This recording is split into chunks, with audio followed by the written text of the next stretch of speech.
আপোনালোকৰ মাইক্ৰ' ফাইনেন্সৰ লোন চৰকাৰে ৰেহাই দিব আৰু চৰকাৰে এই লোন বেংকক উভতাই দি আপোনালোকক নো অবজেকশন বা নো ডিউ সাৰ্টিফিকেট প্ৰদান কৰিব। তো ফাইনালি বন্ধুসকল আজি দিনটোতে গোটৰ মহিলাসকলৰ কাৰণে অসম চৰকাৰৰ ফালৰ পৰা আহি পৰিছে এটা ভাল খবৰ। তো বন্ধুসকল যোৱাকালি যোনটো নেকি মুখ্যমন্ত্ৰী ডাঙৰীয়াই নতুনকৈ ঘোষণা কৰিছে যে যিসকল গোটৰ মহিলাই বৰ্তমান আপোনালোকে যোনটো নেকি মাইক্ৰ' ফাইনেন্সৰ পৰা লোন লৈ থৈছে, তো বন্ধুসকল এতিয়া আপোনালোকে সেই মাইক্ৰ' ফাইনেন্সৰ লোনবোৰ মাফ কৰি দিয়া হ'ব, অৰ্থাৎ চৰকাৰে আপোনালোকক সেই লোনবোৰ মাৰি দিব। তো আপোনালোকে এতিয়া দিব নালাগে। তো বন্ধুসকল যোৱাবাৰ যেনেধৰণে আপোনালোকৰ যিসকল গোটৰ মহিলাই মাইক্ৰ' ফাইনেন্সৰ লোন লৈ থৈছিলে তো আপোনালোকক মাফ কৰি দিয়া হৈছে। তো সেনেধৰণে আপোনালোকৰ এইবাৰ আপোনাৰ নতুনকৈ মুখ্যমন্ত্ৰী ডাঙৰীয়াই ঘোষণা কৰিছে যে আপোনালোকৰ সেই মাইক্ৰ' ফাইনেন্সৰ লোনখিনি আপোনালোকক মাফ কৰি দিব, অৰ্থাৎ আপোনালোকে মাৰিব নালাগে, চৰকাৰৰ ফালৰ পৰা আপোনালোকে সেই লোনটো ক্লিয়াৰ কৰি দিব। আৰু লগতে বন্ধুসকল মুখ্যমন্ত্ৰী ডাঙৰীয়াই ইয়াৰ ওপৰত আৰু এটা নতুনকৈ ঘোষণা কৰিছে যে সকলো মহিলা এই সুবিধাটো লাভ নকৰিব, কোনসকল মহিলা এই সুবিধাটো লাভ কৰিব আৰু কোনখন ডিষ্ট্ৰিক্টত আপোনাৰ কেতিয়াৰ পৰা এই প্ৰচেছটো আৰম্ভ হ'ব, অৰ্থাৎ মাইক্ৰ' ফাইনেন্সৰ লোনটো মাফ কৰা হ'ব। তো তাৰ ওপৰত যোৱাকালি যোনটো নেকি মুখ্যমন্ত্ৰী ডাঙৰীয়াই ঘোষণা কৰিছে, তো বন্ধুসকল আপোনালোকক মই এতিয়া দেখুৱাবলৈ গৈ আছোঁ। তো আৰু লগতে বন্ধুসকল আপোনালোকে যদি মোৰ চেনেলটোত নতুনকৈ আহিছে চেনেলটো লাইক এটা কৰিব, পাৰিলে ছাবস্ক্ৰাইব এটা কৰিব, লগতে আপোনাৰ বেল আইকনটো অন কৰি থ'ব, যেতিয়া এনেধৰণৰ খবৰবোৰ আহি থাকিব তো প্ৰথমে বন্ধুসকল আপোনালোকে সেই ভিডিঅ'টো লাভ কৰিব পাৰিব। তো বলক বন্ধুসকল আপোনালোকক মই এতিয়া ভিডিঅ' ক্লিপটো দেখুৱাই আছোঁ যোনটো নেকি যোৱাকালি মুখ্যমন্ত্ৰী ডাঙৰীয়াই ঘোষণা কৰিলে। তো বন্ধুসকল বলক এতিয়া আপোনালোকক মই দেখুৱাই আছোঁ।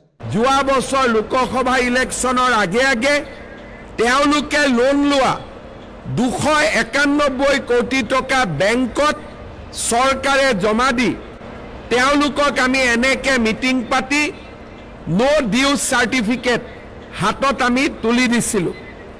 আজি আমি একেটা কামকে পুনৰ এবাৰ কৰিব খুজিছোঁ। যোৱাবাৰ 25,000 টকালৈকে যিসকলে লোন লৈছিলে তেওঁলোকৰ লোন আমি ঘূৰাই দিছিলোঁ।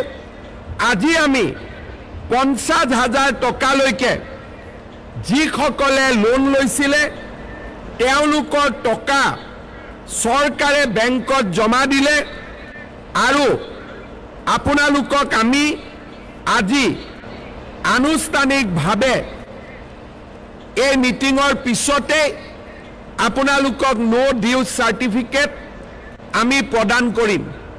ইয়াৰ ফলত ইমান দিনে লোনত মানসিকভাৱে অশান্তিত থকা মাজে মাজে মাইক্ৰ' ফাইনেন্সৰ মানুহবিলাকে ঘৰত গৈ দিগদাৰি কৰা কষ্ট দিয়া এই গোটেইবিলাক আজিৰ পৰা আপোনালোকৰ শেষ হ'ব আৰু গোলাঘাট জিলাৰ 5,119 গৰাকী মহিলাক আজিৰ পৰা আমি ঋণ মুক্ত কৰিবৰ বাবে ইয়াত আমি একেলগে গোট খাইছোঁ।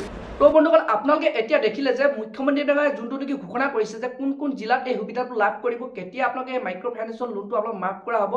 তো বন্ধুসকল এইটোৱে চৰকাৰৰ ফালৰ পৰা নতুনকৈ আপডেট আহিছিলে। তো বন্ধুসকল আজি ভিডিঅ'টো ইমানেই আছিল।